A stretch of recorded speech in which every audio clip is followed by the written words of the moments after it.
Hey guys, Ryan here, and today I'm back with the second video of today, also in the E50, but this time with the fully upgraded engine. And something I also want to mention, you're going to see a lot of E50 and LHM TV replays, and that's because, currently, at the time of recording this, they were really the only two Tech 3 tanks I was actually grinding.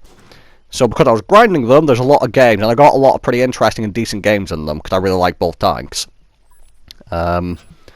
So you will see a lot of those tanks, but it's just because I was grinding them. Now, what I'm going to do is, I'm going to head up slightly north towards the center of the map. Never really know what to do on this map, and I don't think anyone really does. So, the engine, having it fully upgraded is nice, the map is not nice, and the matchmaking isn't particularly great as tier 10s, but I may not have the fully upgraded gun, but the 88mm I'm using actually has the highest standard pen of any of the guns, even more than the fully upgraded gun. Only by a few millimeters, but it is more. And you're going to see I'm actually almost hitting 60 here, which is something that the other engine wouldn't really let me do unless I was on flat ground. So already I'm really feeling that engine increase.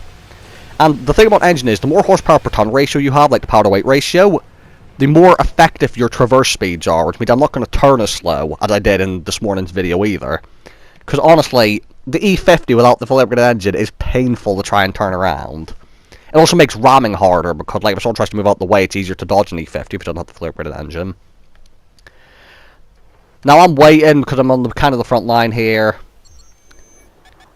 Get spotted by an AMX-30, want to back up, they have a lot of scary vehicles, and there's an Andre down there, and I've not seen an Andre in a while, and I've forgotten just how bullshit their armor is. Your only real hope with panning them is to cupola snipe them, basically. I thought he's showing quite a steep angle there, I might be able to pan him, especially through the drive wheel. So aiming right for the drive wheel, nothing. Going again. Nothing. I'm now thinking, do I just not have enough penetration? Let me load the premium. How about 260, just over millimeters of APCR pan? Nope. I mean, at this point, I might as well have just been trying to pull a snipe him at this distance, if I'm honest. I mean, this is update 6.0. I could probably manage it with an E50 if I aimed in. That is my second APCR shell, and just like the first game, I mean, I didn't fire many premium rounds in the first game. In fact, I didn't fire any. Those are the only two premium rounds I'm going to fire this entire game. But, so, that was a waste of time trying to deal with him. As I said, I forgot how annoying Andres are to deal with if you can't hit their cupola. E75 pops out. I forgot to mention, I'm with Athena on this one in this 777 not with Curtis in this replay. I've been slapped, gonna try and get the cover. And me and Curtis are kind of here by ourselves for the most part. I do manage to get another shot into the E75 after Curtis tracked him. And you're going to see a very nice lower plate shot on the move. There wasn't much of his lower plate showing there, and I managed to nail it, which is very nice. But now Curtis is getting slapped up, and I want to try and relieve the pressure off him, because I still have about 1,000 hit points, which is decent. So I'm going to drive forward now, just to try and stop them from killing Athena, should I say. Took another big hit. AMX-30 misses me, but the M48 comes around and puts another shell in me. I don't know if he's firing heat or not. I think he might be, but at the same time, the E50 turret used to be pretty decent because people would miss the cheeks and hit the gun mantlet or the side armor of the turret. But with update 6.0, the E50 doesn't have much turret armor because if anyone aims for the cheeks, they hit the cheeks. Now I've got very easy shots to the side of the machine, which is a guaranteed pan because of overmatch, so I'm taking these shots.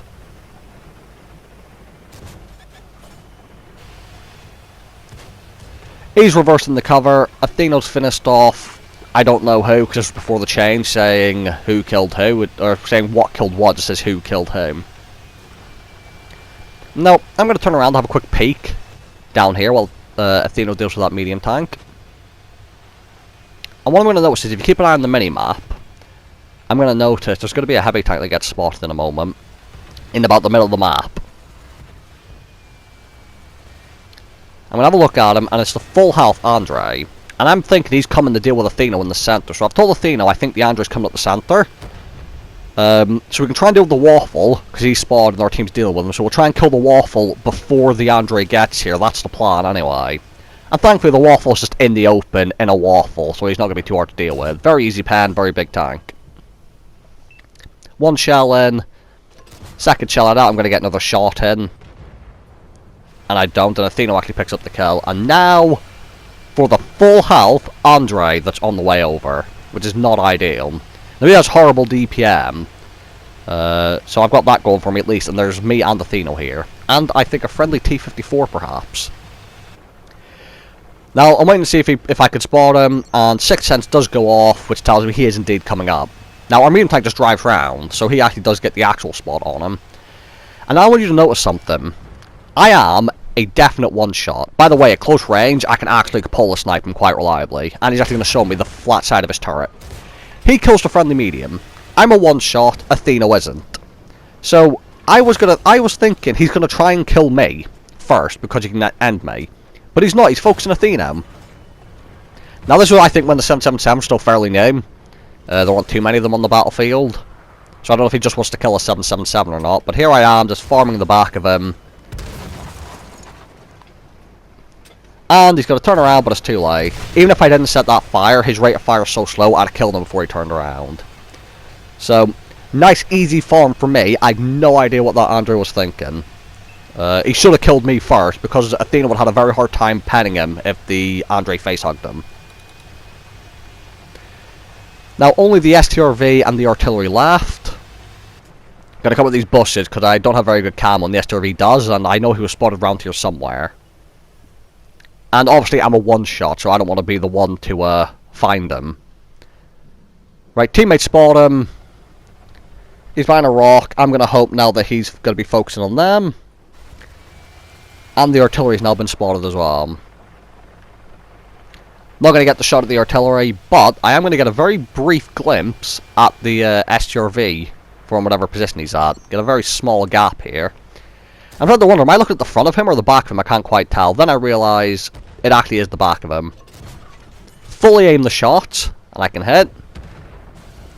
And the team finish him off. So, pretty weird game this. I could feel the engine upgrade right at the start where I was hitting 60 on the flat ground, which the other engine just couldn't do.